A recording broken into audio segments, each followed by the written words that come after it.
నమస్తే. Welcome to prime line education. నేను యమున. మనందరం చూస్తున్నాము. ఇప్పుడు ప్రపంచమే ఒక క్రైసిస్‌లో ఉన్నట్టుంది. పెట్రోల్ రేట్లు పెరిగిపోయాయి మన దేశంలో. దాదాపుగా అన్ని దేశాల్లో కూడా పెరుగుతూ ఉన్నాయి. సో, ఈవీ వెహికల్స్‌కి డిమాండ్ చాలా పెరిగింది. మరి ఇప్పుడు ఈ ప్రభావం, ఈ యుద్ధాల ప్రభావం వల్లనే ఇదంతా జరుగుతుందని మనందరికీ కూడా తెలుసు. మరి ఈవీ వెహికల్స్‌కి డిమాండ్ అయితే చాలా పెరిగిందని చెప్పుకోవచ్చు. మరి ఈ ప్రభావం ఎడ్యుకేషన్‌పై ఎలా ఉండబోతుంది అనే వాటి గురించి మనతో పాటు డిస్కషన్ చేయడానికి ఇప్పుడు కెరీర్ కౌన్సిలర్ శ్రవంతి గారున్నారు. వారిని అడిగి తెలుసుకుందాం. శ్రవంతి గారు, అసలు ఇలాంటి క్రైసిస్ వస్తుందని ఎక్స్‌పెక్ట్ చేయలేదు. యెస్. అంటే ఎవరం ఎక్స్‌పెక్ట్ హ్మ్. చేయలేదు. కానీ ఇలాంటి క్రైసిస్ టైంలో ఒకప్పుడంటే అసలు బ్యాటరీ వెహికల్స్‌ని ఎవరు నమ్మలేదు. రీసెంట్‌గా కూడా చూసాం. యెస్. యెస్. ఒక్కటి వెనుక ఒకటి పేలిపోవడము. సో, ఇప్పుడు డిమాండ్స్ దానికే పెరుగుతుంది. హ్మ్. మరి జనాలు ఇంకా కొద్దిగా కన్‌ఫ్యూజన్‌లో ఉన్నారు. హ్మ్. ఈవీ వెహికల్స్‌ని నెక్స్ట్ వాడాలి తప్పదు. కానీ ఒక చిన్న భయం ఉంది. యాహ్! అసలు ఏంటి? ఈ భయాన్ని ఎలా పోగొట్టుకోవాలి? ఈ క్రైసిస్ నుంచి ఎప్పుడు బయటపడతాం? ఏమి అర్థం కావట్లేదు. యాహ్! ఇది ఎడ్యుకేషన్‌కి ఎలా సంబంధం ఉంది? ఏంటి? యెస్ అండి. సో, యాక్చువల్లీ మనం ప్రెజెంట్ ఉన్న సిట్యుయేషను ఈ వార్ వల్ల, ఇరాన్ అండ్ యూఎస్ఏ వార్ వల్ల మనకి క్రైసిస్ అయితే స్టార్ట్ అయింది. ఎప్పుడైతే హార్మోజ్ స్ట్రైట్ దాన్ని క్లోజ్ చేయడము అండ్ ఓపెన్ చేయాలంటే హ్మ్. పర్మిషన్స్ తీసుకోవడం ఈ సిట్యుయేషన్స్ వల్ల ఏంటంటే మనకైతే ఆ క్రైసిస్ ఎక్కువైపోయింది.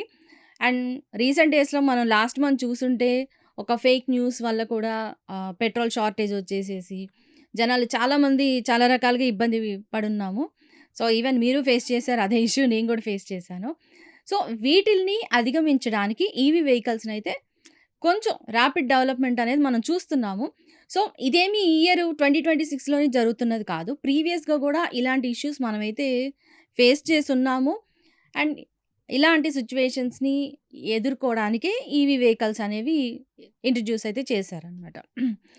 సో, అండ్ ఇంకా చెప్పాలి అనంటే ఇండియాలో వచ్చేసరికి హార్డ్‌లీ ఒక 10 ఇయర్స్ లోపే మనకి డెవలప్‌మెంట్ అనేది చూస్తున్నాం గానీ, అబ్రాడ్‌లో మాత్రం ఇది లాస్ట్ 15, 20 ఇయర్స్ నుంచయితే ఆహ్, బాగా డెవలప్ చేస్తున్నారు. అండ్ మంచి ఫామ్‌లోనే ఉన్నాయన్నమాట. అండ్ హైబ్రిడ్ మోడల్ కార్స్ ఇవి కూడా తీసుకొచ్చారు కదా! సో, అవి బోత్ ఎలక్ట్రిక్ అండ్ ఫ్యూయల్ రెండిటితోనూ వర్క్ అవుతాయి. అంటే మనం చూసాము బేసిక్‌గా కొన్ని బ్యాటరీస్ పేలిపోవడము ఈ వెహికల్స్. దాంతో జనాలు కొద్దిగా కన్‌ఫ్యూజన్‌లో ఉండిపోయారు. హ్మ్. మరిప్పుడు కంపెనీని బట్టి చూజ్ చేసుకుంటే బావుంటుందా? లేదంటే కొందరు ప్రైస్ కూడా కొన్ని వెహికల్స్ ఎక్కువున్నాయి. కొన్ని వెహికల్స్ చీపెస్ట్ ప్రైస్ కూడా ఉన్నాయి. యెస్. అదే షాకింగ్ ఏంటంటే 30,000కి, 40,000కి, ఈవెన్ 50,000కి ఒక హ్మ్. వెహికల్ రావడం అనేది పెద్ద ఇష్యూనే. సో, అవును. దాని మీద కూడా డౌట్‌లొస్తున్నాయి ప్రైజెస్‌ని బట్టి కూడా. యాక్చువల్లీ ఎప్పుడైనా మనం ఇట్లాంటి థింగ్స్ పర్చేస్ చేస్తున్నప్పుడు ఏంటంటే, ఒక మంచి టాప్ కంపెనీ నుంచి తీసుకోవాల్సిన నెసెసిటీ ఉంటదనమాట. ఏదో కొద్దిగా తక్కువ ప్రైస్‌కి ఇస్తున్నాడు కదా అని చెప్పని మనం ఆశపడితే చివరికి నష్టపోయేది కూడా మనమే. దానివల్ల మేబీ చాలా దూరం అయితే వెళ్ళాల్సి ఉంటుంది. ఈవెన్ ఆ ఎఫెక్ట్ ఎవరైతే డ్రైవింగ్ చేస్తుంటారో వాళ్ళకి కూడా ఇంప్లై అవుతుంది. సో, ఇవన్నీ damage big huge damage to entire his family also. Hmm. So, better to purchase from a branded hmm. Company నుంచి తీసుకోవడము. Top company for suppose Ola Electra ఉంది, హ్మ్. మహీంద్రా ఉంది అండ్ టెస్లా కంపెనీ ఇలాంటి top బ్రాండ్స్‌ని prefer చేసుకుంటే even Tata కూడా తీసుకొచ్చేసింది ఈవీని. ప్రిఫర్ చేసుకుంటే మంచిదనమాట.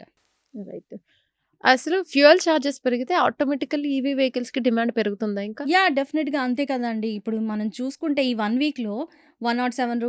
106 ఉన్న పెట్రోల్ ప్రైస్ అండ్ 98, 97 ఉన్న డీజిల్ ప్రైస్ అన్నీ పెరిగిపోయాయి ఇప్పుడు. హ్మ్. అన్నీ ఐ మీన్ 110 క్రాస్ అయిపోయింది. ప్రెజెంట్ అయితే నాకు తెలిసి 104, రూ. 103 మధ్యలో ఉంది. అవును. సో, అంత ఖర్చు పెట్టుకునే బదులు బేసిక్‌గా ఏమవుతుందంటే మనకి పెట్రోల్ వెహికల్స్ వచ్చేసరికి రూ. 8-12 చార్జ్ అయితే పడుతుంది ఒక కిలోమీటర్‌కి. బట్ ఇక్కడ ఇవి వాటిల్లో ఏందంటే రూ. 1, రూ. 2తోనే అయిపోతుందనమాట. హ్మ్. లెస్ ప్రైస్‌కి కంఫర్టబుల్ జర్నీ కూడా సాధ్యమవుతుంది. అండ్ మెయింటెనెన్స్ కూడా కొంచెం తక్కువనే ఉంటది. డీజిల్ అండ్ అవును. పెట్రోల్ వెహికల్స్‌తో కంపేర్ చేస్తే. అవును. శ్రవంతి గారు, ఈవీ ఇండస్ట్రీలో ఇంజినీరింగ్ స్టూడెంట్స్‌కి ఏంటి జాబ్స్ కావచ్చు? ఇంకా నెక్స్ట్ ఫ్యూచర్ ఎలా ఉండొచ్చు? ఏంటి? యాహ్! డెఫినెట్‌గా అండి. ఇప్పుడు మనం ఎలక్ట్రికల్ ఇంజినీర్స్‌ని తీసుకున్నా, ఈసీఈ, మెకానికల్ చేసిన వాళ్ళకి ఆర్ ఆటోమొబైల్ ఇంజినీరింగ్ చేసిన వాళ్ళకైతే ఎక్సలెంట్ ఆపర్చునిటీస్ అయితే ఉంటాయన్నమాట. మెయిన్ ఏంటంటే బ్యాటరీ మేనేజ్మెంట్ సిస్టమ్ కానివ్వండి, ఎంబెడెడ్ సిస్టమ్స్ అలాగే ఆటోమేటిక్ కార్స్ అనమాట. సో, ఇప్పుడు టెస్లా కంపెనీ తీసుకొస్తుంది కదా! సో, ఇలా automatic cars and like business అనలిస్ట్‌లుగా కానీ ఆర్ డేటా అనలిస్ట్‌లుగా కానీ అంటే సీఎస్ఈ వాళ్ళకి కూడా దీంట్లో ప్రిఫరెన్స్ అయితే ఉంటుంది. సో, ఇలాంటి రకమైన జాబ్స్ చేయాలంటే కంపల్సరీగా ఎలక్ట్రికల్ వాళ్ళు కానీ, ఎలక్ట్రానిక్స్ అండ్ కమ్యూనికేషన్స్ చేసిన వాళ్ళు కానీ, మెకానికల్ వాళ్ళు కానీ, ఆటోమొబైల్ ఇంజినీరింగ్ వాళ్ళు అండ్ సీఎస్ఈ వాళ్ళు వీళ్ళందరికీ కూడా ఈ ఫీల్డ్స్‌లో అయితే జాబ్స్ అయితే పక్కాగా ఉంటాయి. బ్యాటరీ టెక్నాలజీ అంటే ఎగ్జాక్ట్‌లీ ఏంటి? మనకి ఇప్పుడు బాడీలో హ్యూమన్ బాడీ తీసుకుంటే మనకి హార్ట్ ఎలాగో ఒక వెహికల్‌కి బ్యాటరీ అనేది అంతే ఇంపార్టెంట్ అనమాట. సో, ఈ బ్యాటరీ మేనేజ్‌మెంట్ సిస్టమ్ అనేదే మనకి బ్యాటరీ టెక్నాలజీలో ఉంటుంది. Like lithium ion battery maintenance కానివ్వండి అండ్ బ్యాటరీకి మళ్ళీ మనం సపోజ్ డిస్పోజ్ చేయాలి అనుకుంటే దానికి సంబంధించిన మెయింటెనెన్స్ అండ్ అది ఈవెన్ దీని ఇంపాక్ట్ మనకి ఎన్విరాన్మెంట్ మీద కూడా పడుతుంది కదా! సో, ఇలాంటివన్నీ ఓవర్‌కమ్ చేయాలంటే కంపల్సరీగా బ్యాటరీ మేనేజ్‌మెంట్ సిస్టమ్స్ అనే కోర్స్ చేస్తే గనక ఖచ్చితంగా హై ప్యాకేజెస్ కూడా ఉన్నాయి యాక్చువల్లీ చెప్పాలంటే. వాళ్ళకి మినిమమ్ వచ్చేసరికి 12,00,000 నుంచి 70,00,000 ప్యాకేజ్ దాకా అయితే ఆఫర్ చేస్తున్నారు. ఇండియాలో ఈవీ వెహికల్స్ అనేవి కావచ్చు. హ్మ్. నెక్స్ట్ అంటే చూస్తున్నాం కూడా చాలా ఇంపార్టెంట్ అని అనిపిస్తుంది కూడా. సో, హ్మ్. నెక్స్ట్ ఇండియాలో ఎలా ఉండబోతుంది దీని ఇంపాక్ట్? డెఫినెట్‌గా అండి. మంచి రీసెర్చ్ అండ్ డెవలప్‌మెంట్ ప్రోగ్రామ్స్ అయితే గనక చాలా బాగున్నాయి.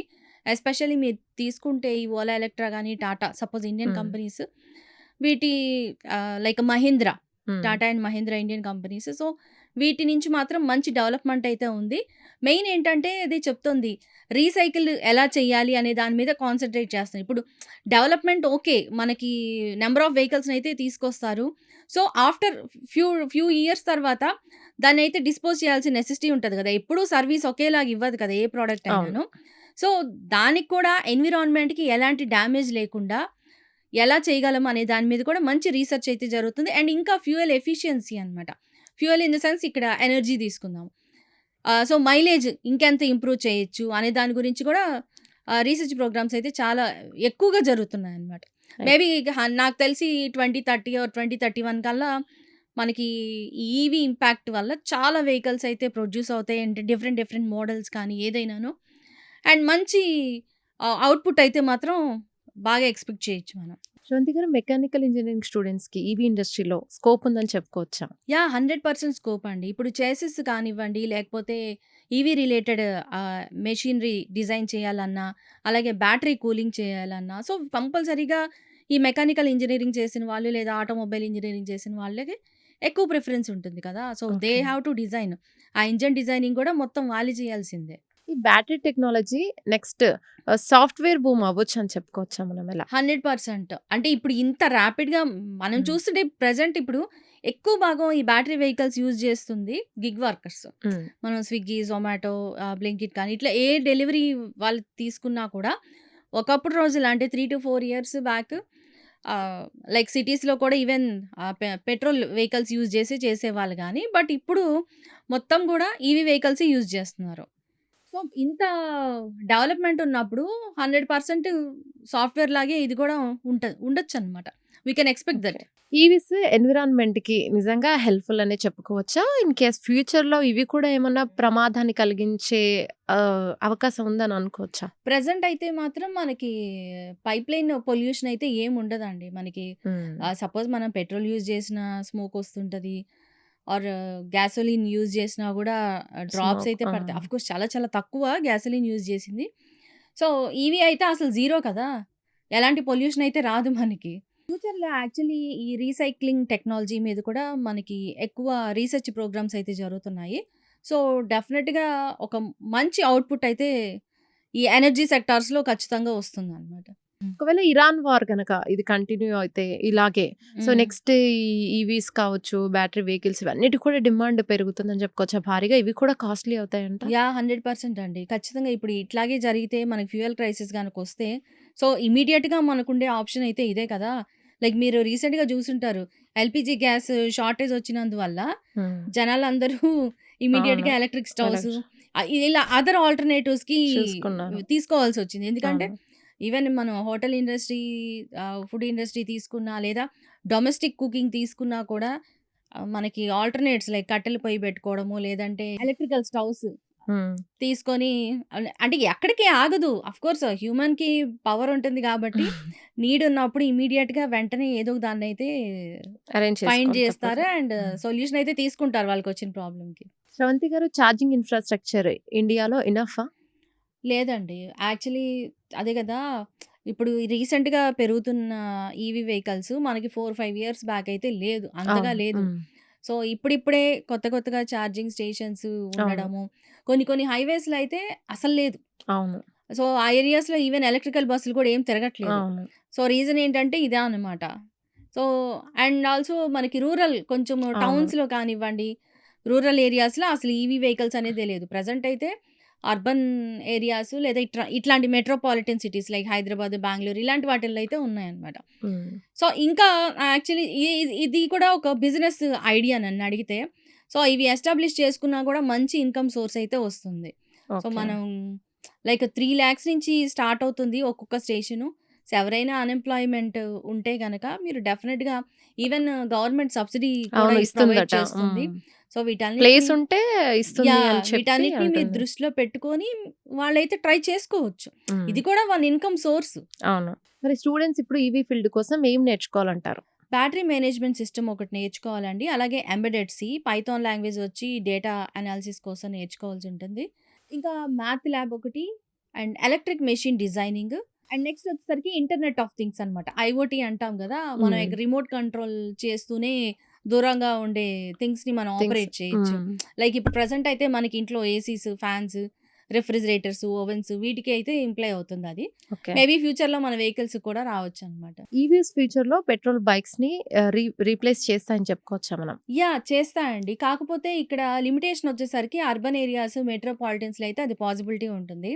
అండ్ రూరల్ ఏరియాస్‌లో మనకి అది రావాలంటే మాత్రం చాలా సంవత్సరాలైతే పట్టొచ్చు. మేబీ 50 ఇయర్స్ పట్టినా గూడా ఆ! 50 ఆశ్చర్యపోనక్కర్లేదనమాట. ఇయర్స్ అంటే టూ మచ్ అనిపిస్తుంది.